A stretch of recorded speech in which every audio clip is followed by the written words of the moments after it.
साथियों नमस्कार। Bugalia classes YouTube channel पर आप सभी का हार्दिक स्वागत है। आज हम अपने इस पार्ट के अंदर एक बहुत महत्वपूर्ण टॉपिक पढ़ेंगे। वो पढ़ेंगे सेडिशन कमेटी और जलियांवाला बाग हत्याकांड। तो यहाँ हम पढ़ रहे हैं आज सेडिशन कमेटी को। बहुत महत्वपूर्ण टॉपिक है सेडिशन कमेटी। सेडिशन कमेटी, इसी सेडिशन कमेटी को बोलते हैं रॉलेट एक्ट, इसी को कह सकते हैं राजद्रोह समिति। राजद्रोह समिति, सेडिशन कमेटी, रॉलेट एक्ट या राजद्रोह समिति। हमने पिछले जो हमारी क्लास थी उस क्लास के अंदर हमने एक टॉपिक पढ़ा था जो बहुत महत्वपूर्ण था, लखनऊ समझौता। और लखनऊ समझौता के बाद में हमने एक बात पढ़ी थी। लखनऊ समझौते के बाद वो थी भारत के अंदर अगस्त घोषणा जो की गई थी। भारत सचिव माउंटेन्यू चेम्सफोर्ड, उन्होंने तो चेम्सफोर्ड भारत के वायसराय थे। उन्होंने यहाँ इस घोषणा के बाद जो भारत के अंदर स्थिति क्या थी, रूस के अंदर स्थिति क्या थी, जर्मनी के अंदर स्थिति क्या थी, तो वहाँ कारण क्या था कि उस दौरान भारत के अंदर 1914 से लेकर 1918 तक की बात है, लेकिन 17 तक 1914 से 1917 तक भारत के अंदर देखिए यहाँ पर बाल गंगाधर तिलक वापिस आ गए जेल से, मांडले जेल से। उसके बाद भारत के अंदर होम रूल लीग आंदोलन चल रहा है। लखनऊ समझौते हुआ भारत के अंदर, वहाँ लगातार होम रूल लीग आंदोलन ने गति प्रदान की राष्ट्रीय आंदोलन को, उसे समाप्त करने, प्रभाव को समाप्त करने के लिए और प्रथम विश्व युद्ध में भारतीयों का सहयोग प्राप्त करने के लिए अंग्रेजों ने, भारत के तत्कालीन वायसराय ने जो घोषणा की थी, माउंटेन्यू भारत सचिव ने जो घोषणा की थी वो थी अगस्त घोषणा। उसके बाद में अंग्रेजों ने एक कमेटी का गठन किया। उस कमेटी को बोलते हैं सेडिशन कमेटी, रॉलेट एक्ट और राजद्रोह समिति, ये इसी के नाम है। 17 मार्च 1917 को जब ये सेडिशन कमेटी है ये स्थापित हो रही, तो इसके अध्यक्ष कौन थे? तो इसके अध्यक्ष थे पूर्व न्यायाधीश थे और उनका नाम था सिडनी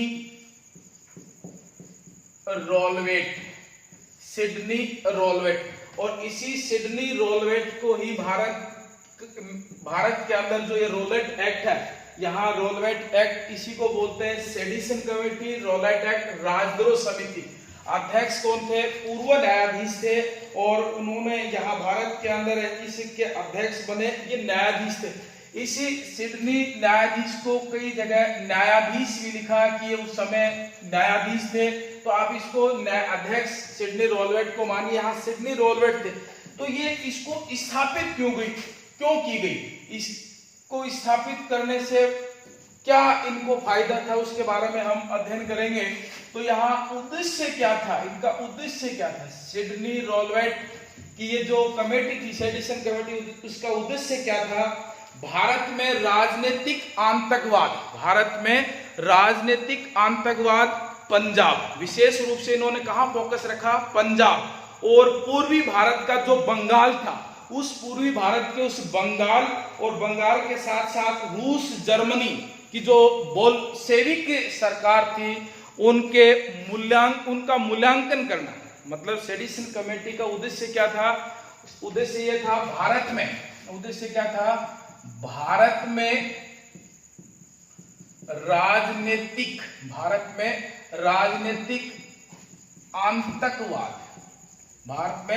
राजनीतिक आतंकवाद, विशेष रूप से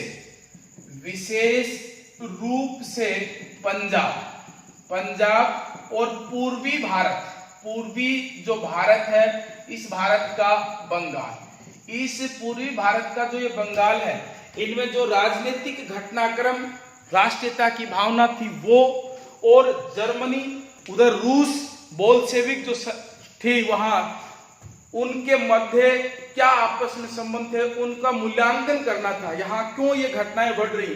तो इस सेडिशन कमेटी के अध्यक्ष सिडनी रॉलेट थे। जो न्यायाधीश थे ये सिडनी रोलवेट थे। तो इनके साथ साथ इनमें सदस्य कौन कौन इसके अंदर सदस्य शामिल थे, तो वो था जेडीबी होज, जेडीबी होज इनके सदस्य थे। और ये बंगाल, यह बंगाल सिविल सेवा, बंगाल सिविल सेवा के सदस्य थे, बंगाल सिविल सेवा के सदस्य थे। दूसरे जो सदस्य थे वो थे बीस्टोक, ये जो बीस्टोक थे ये बंबई, महत्वपूर्ण नाम है, बंबई हाईकोर्ट के जज थे, बंबई हाईकोर्ट के क्या थे, जज थे। तीसरा जो नाम है वो था बिन्नी लेवेट, बिन्नी लेवेट, ये मद्रास हाईकोर्ट के जज थे, मद्रास हाईकोर्ट के जज थे।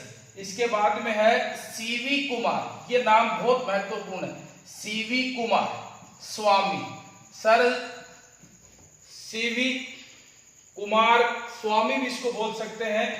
ये उस समय ये थे मद्रास के, मद्रास हाईकोर्ट के जज थे। ये जो बिन्नी लेवेट है ये थे संयुक्त प्रांत, ये थे संयुक्त प्रांत के राजस्व अधिकारी, ये थे राजस्व अधिकारी, गलती से लिखा गया था वो बिन्नी लेवेट थे, वो थे संयुक्त प्रांत के राजस्व अधिकारी। सीवी कुमार स्वामी मद्रास हाईकोर्ट के क्या थे, जज थे।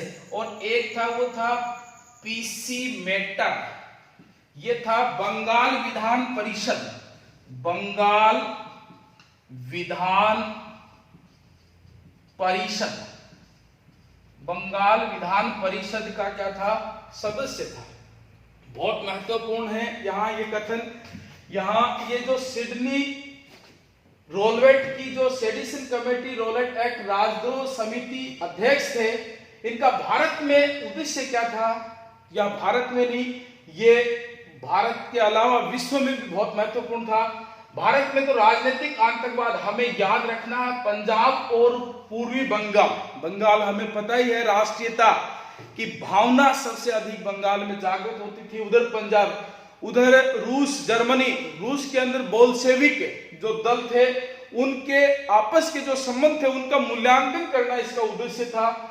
सिडनी रोलवेट भारत आते हैं, सिडनी रोलवेट भारत आते हैं। तो इनके ये जो सदस्य थे जेडीबी होज, बंगाल सिविल सेवा के जो सदस्य थे, महत्वपूर्ण याद नहीं करना है, स्टोक बंबई हाई कोर्ट है उनके क्या थे, जज थे। आजकल मुंबई कहलाती है, 1995 में इसे मुंबई बना दिया गया था, चित्रपट की राजधानी। बिन्नी लेवेट संयुक्त प्रांत के राजस्व अधिकारी थे, गलती से उस समय मद्रास का जज लिख दिया था मैंने। सीवी कुमार स्वामी मद्रास के हाईकोर्ट के ये जज थे। यहां एक ही प्रश्न याद रखना है, सेडिशन कमेटी में जो भारतीय शामिल था, सेडिशन कमेटी में जो भारतीय शामिल था वो कौन था, तो भारतीय सदस्य कौन शामिल था, सीवी कुमार स्वामी जो मद्रास हाईकोर्ट के जज थे, सेडिशन कमेटी में ये शामिल थे। तो सेडिशन कमेटी का अध्यक्ष कौन हो गया है, 17 मार्च 1917 को जो सेडिशन कमेटी की बैठक हुई थी उसके अध्यक्ष कौन थे, सिडनी रोलवेट थे। इसी सिडनी रोलवेट की इसी सेडिशन कमेटी को अपराध नियंत्रण अधिनियम का नाम भी दिया गया है, अपराध नियंत्रण अधिनियम, अपराध नियंत्रण अधिनियम का भी नाम दिया गया है। तो यहां अब प्रश्न क्या है, ये जो सिडनी रोलवेट भारत आए थे, इन्होंने भारत में आते ही क्या किया था, भारत में आते इन्होंने कार्य किया था, वो कार्य क्या किया था, भारत के अंदर, देश के अंदर लगातार बढ़ रही क्रांतिकारी घटनाओं को रोकने के लिए एक कानून पारित किया था, और उस कानून का ही नाम है रोलवेट एक्ट राजद्रोह समिति। सेडिशन कमेटी, सिडनी रोलवेट अध्यक्ष थे। इसका उद्देश्य क्या था, भारत में राजनीतिक आतंकवाद, विशेष रूप से पंजाब, पूर्वी बंगाल, जो पूर्वी भारत था उसका जो बंगाल है वो, उधर जर्मनी, रूस, उनके आपस में संबंधों का मूल्यांकन करना, लेकिन देश के अंदर लगातार जो क्रांतिकारी घटनाएं बढ़ रही थी, उन घटनाओं पर निरंकुश लगाने के लिए, उसे रोकने के लिए इन्होंने भारत में रोलेट एक्ट लागू किया 17 मार्च 1919 को। 17 मार्च 1919 को जो ये रोलेट एक्ट लागू किया, इस रोलेट एक्ट में sedition committee, Rowlatt committee, sedition committee के अध्यक्ष या इस रोलेट कमेटी के अध्यक्ष सिडनी रोलेट ने कहा किसी भी भारतीय को, कोई भी भारतीय है, उसे मात्र संदेह के आधार पर, मात्र संदेह के आधार पर कैद किया जा सकता है, मात्र संदेह के आधार पर कैद किया जा सकता है। संदेह किया, कैद किया, जेल में बंद कर दिया।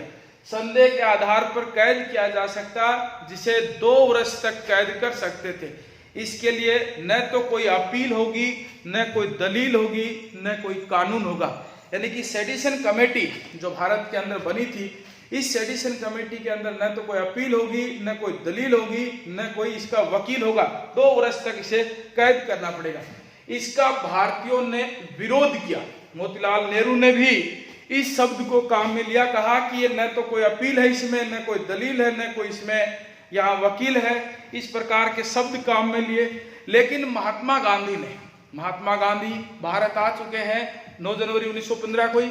महात्मा गांधी ने क्या कहा, ये काला कानून है। रोलेट एक्ट को, इस रोलेट एक्ट को काला कानून, काला कानून, ये जो काला कानून नाम दिया था, ये किसने दिया था? गांधी ने दिया था।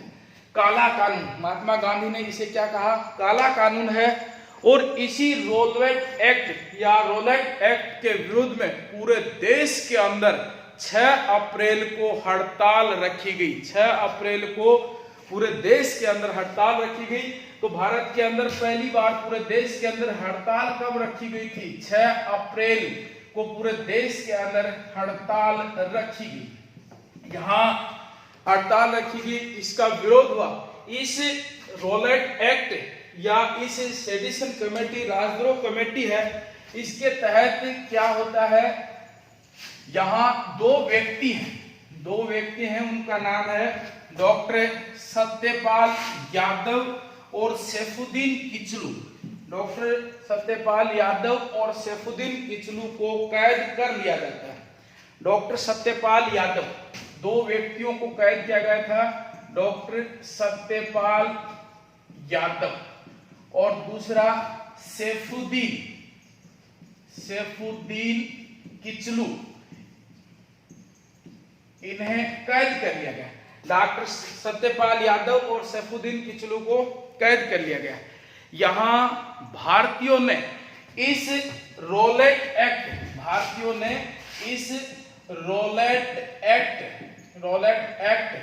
के विरुद्ध में जलियांवाला बाग, रोलेट एक्ट के विरुद्ध में जलियांवाला बाग में एक शांतिपूर्ण सभा का आयोजन किया। शांतिपूर्ण सभा का आयोजन किया। वो कहाँ किया?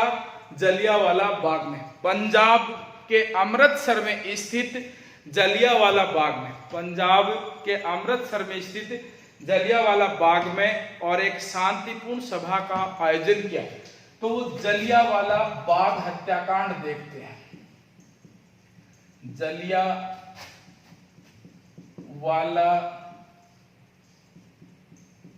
बाग हत्याकांड, जलियांवाला बाग हत्याकांड बड़ा प्रश्न है। थोड़ा सा हम एक बार पुनः रिपीट करते हैं। सेडिशन कमेटी में एकमात्र भारतीय कौन था? सीवी कुमार स्वामी मद्रास हाईकोर्ट के जज थे, वो इसके अंदर शामिल थे। अध्यक्ष सिडनी रोलेट था। इसे ही राजद्रोह समिति बोलते हैं, इसे ही अपराध नियंत्रण अधिनियम बोलते हैं, इसे ही सिडनी रोलेट कमेटी या सेडिशन कमेटी बोलते हैं। यहाँ रूस जर्मनी की जो सरकार थी, बोल्शेविक थे, उनके मध्य संबंध है, उनका मूल्यांकन करना।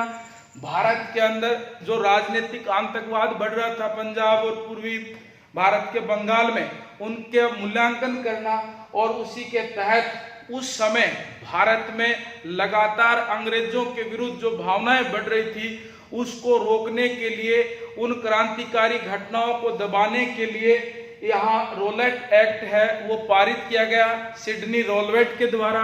और उसके तहत किसी भी भारतीय को कैद किया जा सकता था मात्र संदेह के आधार पर। और इस संदेह के आधार पर दो व्यक्ति डॉक्टर सत्यपाल यादव, सैफुद्दीन किचलू को गिरफ्तार किया गया। गांधी ने इसे काला कानून कहा और पूरे देश के अंदर इसका विरोध हुआ और 6 अप्रैल को यहाँ एक संपूर्ण देश के अंदर हड़ताल रखी गई। और एक बाद में इसी रोलेट एक्ट के लिए एक सभा का आयोजन किया गया इसका विरोध करने के लिए। और वो सभा का आयोजन किया गया था वो जलियांवाला में किया गया था, इसीलिए इसे जलियांवाला बाग हत्याकांड कहते हैं। यह पंजाब के अमृतसर में यहाँ पंजाब के अमृतसर में है। यहाँ ये जो जलियांवाला बाग हत्याकांड हुआ था ये 13 अप्रैल 1919 को इस दिन भारत में वैसाखी का दिन। तो यहाँ एक प्रश्न है, वैसाखी का त्योहार कहाँ मनाया जाता है? पंजाब में 13 अप्रैल 1919 को वैसाखी के दिन जलियांवाला बाग हत्याकांड घटित होता है। यहाँ जलियांवाला बाग हत्याकांड है, इसका नरसंहार देखते हैं। मध्य में कहते हैं यहाँ एक कुआं था। यहाँ भारत के सभी प्रतिनिधि जो लोग थे, क्रांतिकारी थे, यहाँ उपस्थित थे। सभी लोग यहाँ उपस्थित थे और यहाँ एक शांतिपूर्ण सभा है, वो शांतिपूर्ण सभा चल रही थी। यहाँ बैठे थे भारतीय और इसके विरोध में, रोलेट एक्ट के विरोध में एक अपनी सभा का आयोजन कर रहे थे। इस समय यहाँ एक महत्वपूर्ण बात देखनी है और वो क्या देखनी है कि इस समय पंजाब के अंदर जो पुलिस अधिकारी वो था जनरल डायर। पुलिस अधिकारी कौन था? जनरल ऑक्टेवियन डायर था और जनरल डायर। यहाँ ये जनरल डायर हैं, यहाँ पुलिस अधीक्षक थे। इन्होंने यहाँ पंजाब पुलिस अधिकारी, यहाँ इन्होंने इस सभा के बारे में जो ही इन्हें पता चला तो इन्होंने चारों तरफ से और अंग्रेजों को अपनी जो सेना थी उसको हथियार देकर खड़ा कर दिया। इसकी सूचना के बारे में एक प्रश्न मिलता है कि जलियांवाला बाग हत्याकांड का विश्वासघाती कौन था? तो जलियांवाला बाग हत्याकांड का जो विश्वासघाती था उसके बारे में हम चर्चा करेंगे। तो वो करेंगे, हंसराज नामक एक भारतीय था, वो इसका क्या था? विश्वासघाती था। ये जो जलियांवाला बाग हत्याकांड है, यहाँ भारतीयों की एक सभा थी, शांतिपूर्ण सभा। इसका यहाँ आयोजन किया गया रोलेट एक्ट के विरुद्ध में। यहाँ से इस जनरल डायर को सूचना देने की बात जब आती है तो वो कौन था? हंसराज भारतीय था। हंसराज ने दी। तो यहाँ एक प्रश्न बन गया, हमारा प्रश्न क्या बन गया? किस विश्वासघाती के कारण बहादुर शाह जफर पकड़ा गया? इलाही बख्श। हमने पिछले पार्ट में क्रांति में खूब पढ़ा था। प्रश्न आता है तात्या टोपे किस विश्वासघाती के कारण पकड़ा गया? तो वो किसके कारण? मानसिंह नरूका, अहमद शाह या मौलवी अहमद शाह, जिन्होंने क्रांति को जिहाद का नारा दिया था, वो किनके कारण पकड़ा गया? जगदीश सिंह के कारण पकड़ा गया। और यहाँ ये प्रश्न दे सकते हैं, जलियांवाला बाग हत्याकांड, हंसराज, इनमें से कौन सा संगत है? तो वो 3 क्रांति से हैं और ये जलियांवाला बाग हत्याकांड से। तो यहाँ कहते हैं कि इस जो ही जनरल डायर को सूचना मिली तो जनरल डायर ने यहाँ गोलियां चलवा दी। बिना बताए यहाँ गोलियां चला दी। और ये जो ही गोलियां चलाएगी तो इसमें भारतीय हैं वो मारे गए। ये कहते हैं कि ये कुआं है, इनसे ही लोग हैं अपने इस कुएं में कूद कर छलांग लगाकर अपनी जान गंवा दी। इस प्रकार का एक नरसंहार है वो जनरल डायर ने 13 अप्रैल 1919 को किया। ये जलियांवाला बाग हत्याकांड जो ही भारत में हुआ तो संपूर्ण भारत के अंदर अंग्रेजों का विरोध हुआ। इस जलियांवाला बाग हत्याकांड में जो ही विरोध हुआ तो यहाँ कुछ एक घटनाएं हैं वो महत्वपूर्ण है जलियांवाला बाग हत्याकांड की, वो देखना विरोध किस प्रकार से होता है। जलियांवाला बाग हत्याकांड है, इसका विरोध किस प्रकार से होता है, तो उस विरोध की बात करते हैं।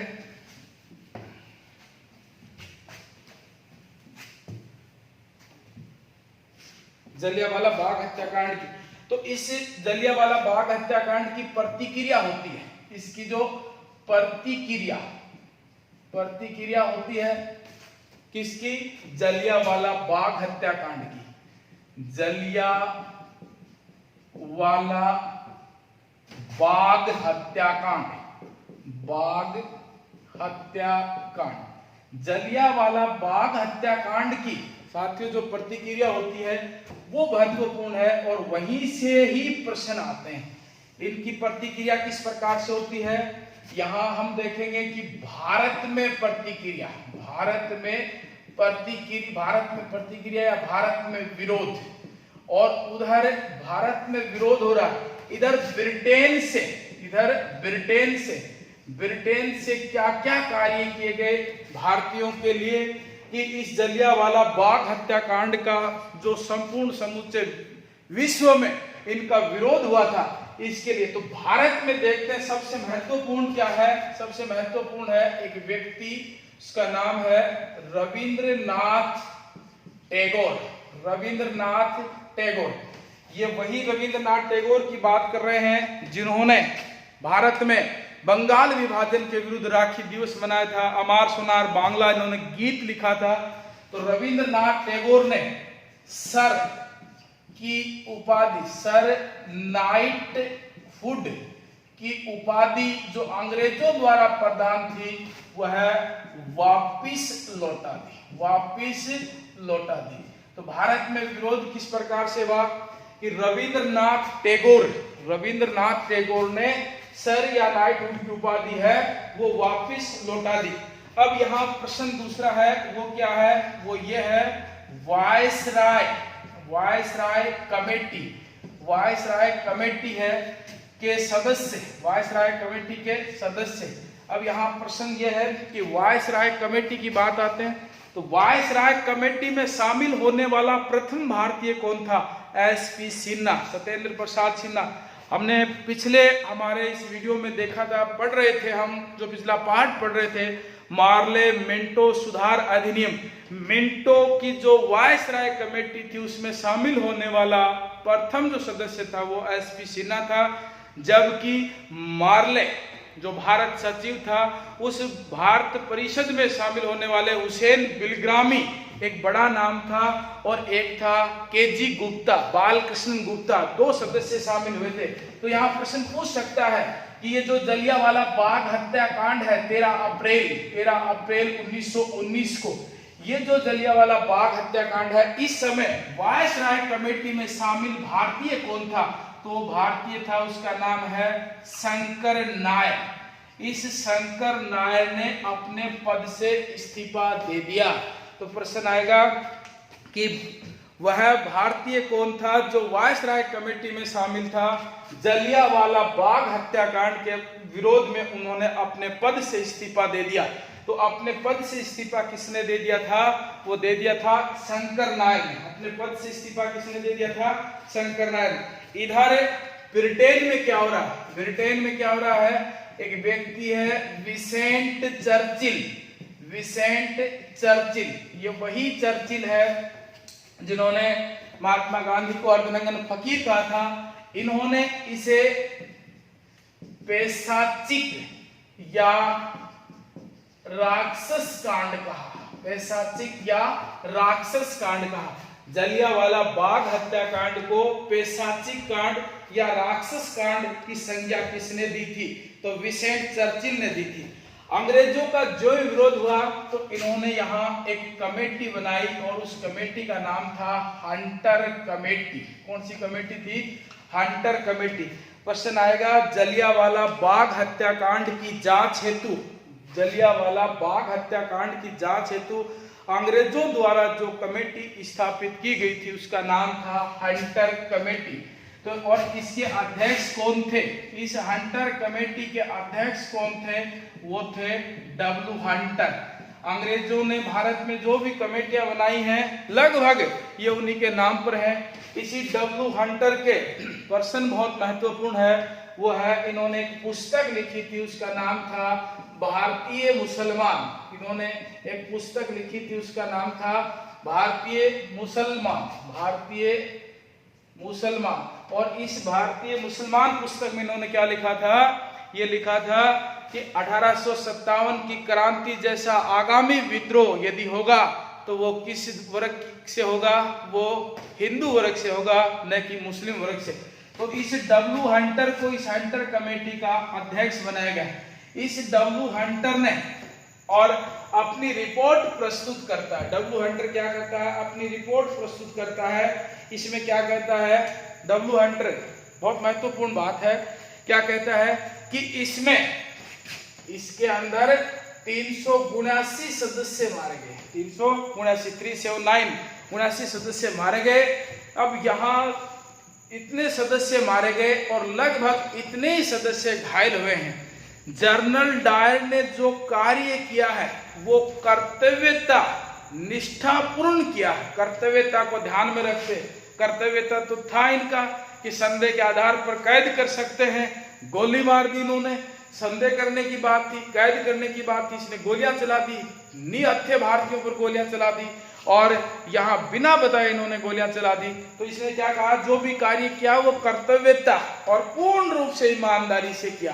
बड़ा अच्छा कार्य किया जो पूर्ण रूप से ईमानदारी से कार्य किया, परंतु इन्होंने जरूरत से ज्यादा बल का प्रयोग किया, जरूरत से ज्यादा बल का प्रयोग किया।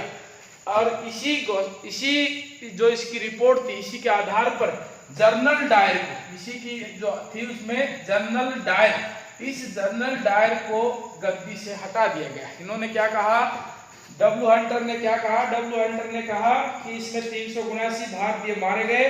डायर ने कर्तव्य को गलत समझते हुए वो कर्तव्यता को और पूर्ण ईमानदारी के साथ कार्य किया, लेकिन कर्तव्यता को भी गलत समझा और इसने जरूरत से ज्यादा बल का प्रयोग किया, इसलिए इसे दोषी माना गया और इसे हटा दिया गया। अब यहाँ प्रश्न ये बनता है कि हंटर कमेटी में शामिल भारतीय कौन थे? हंटर कमेटी में शामिल भारतीय कौन थे?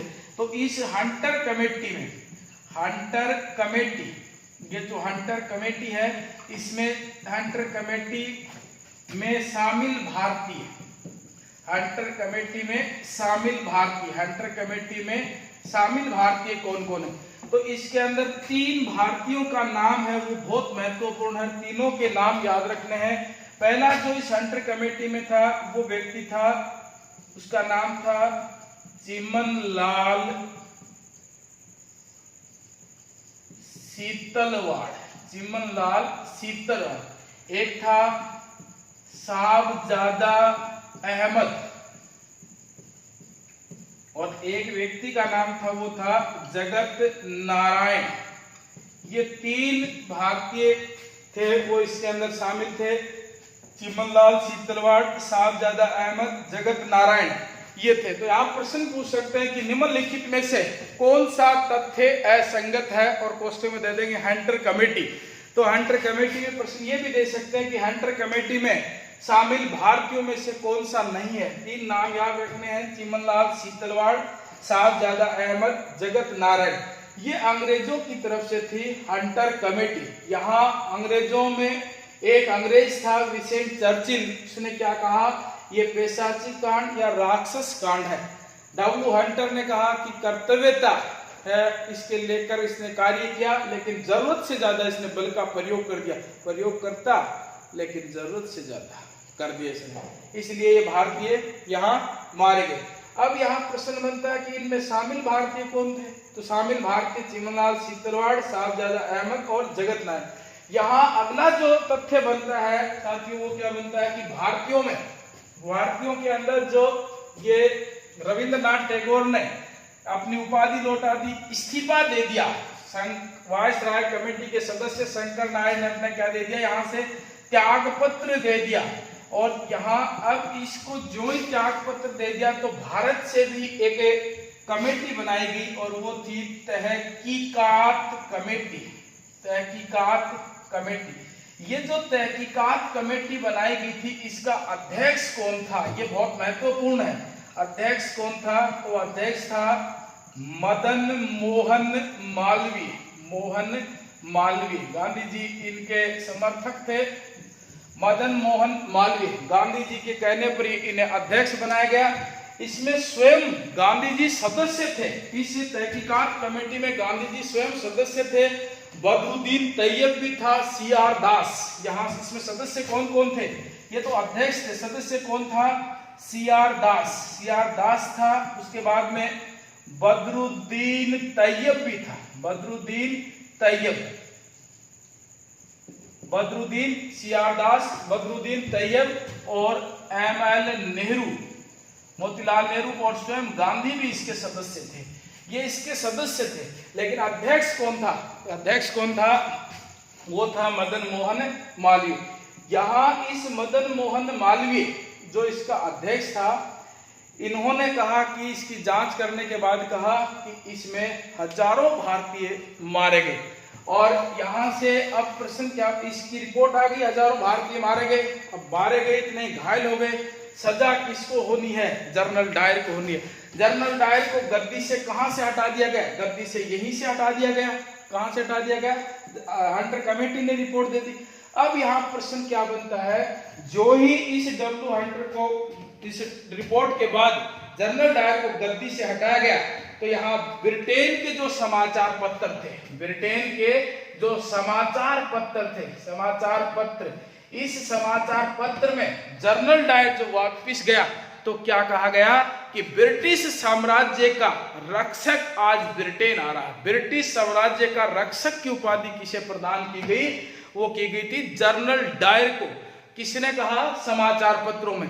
जबकि सांसद, मेंबर ऑफ पार्लियामेंट जो हैं, उन्होंने क्या कहा कि ब्रिटिश साम्राज्य का शेर वापिस ब्रिटेन आया है। इसके ऊपर मुकदमा चलाया गया। इसे समाचार पत्रों में तो क्या कहा, समाचार पत्रों में कहा ब्रिटिश साम्राज्य, ब्रिटिश साम्राज्य का रक्षक। और यहाँ दूसरा नाम क्या दिया गया, दूसरा जो नाम है वो दिया गया, जो सांसद मेंबर ऑफ पार्लियामेंट है, उन्होंने क्या कहा, ब्रिटिश साम्राज्य का शेर है। यहाँ इन पर मुकदमा चलाया गया, इन्हें दोषी मानते हुए गद्दी से हटा दिया। लेकिन इनके सेवानिवृत्ति पर, रिटायरमेंट पर 2600 रुपए की पौंड धनराशि इन्हें प्रदान की गई। और मान में, यानी कि इनके सम्मान में, एक चांदी की तलवार भी इन्हें भेंट की गई।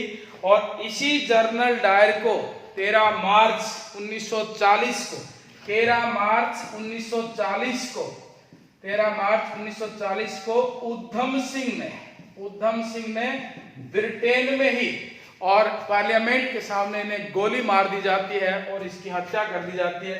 तो जनरल डायर की हत्या उधम सिंह द्वारा की गई थी। और कब की गई थी, 1940 में। साथियों, आज हमारा ये जो टॉपिक था सेडिशन कमेटी और इसके बाद में जलियांवाला बाग हत्याकांड, और इसी के साथ हम जो अगला पार्ट पढ़ेंगे वो पढ़ेंगे गांधी युग। और उस गांधी युग की शुरुआत करेंगे गांधी के जीवन परिचय से। यहाँ ये बात पूर्ण रूप से आपको समझाने की कोशिश की गई है। आप लगातार इस बुगालिया क्लासेज के इस YouTube चैनल को देखते रहें और आगामी वीडियो की सूचना आपको मिलती रहे, इसलिए बेल आइकन का बटन दबा कर रखें। और यहाँ एक विशेष है कि जल्द ही राजस्थान के इतिहास और राजस्थान के कल्चर के वीडियो भी इस बुगालिया क्लासेज YouTube चैनल पर अपलोड कर दिए जाएंगे। तब तक साथियों, नमस्कार।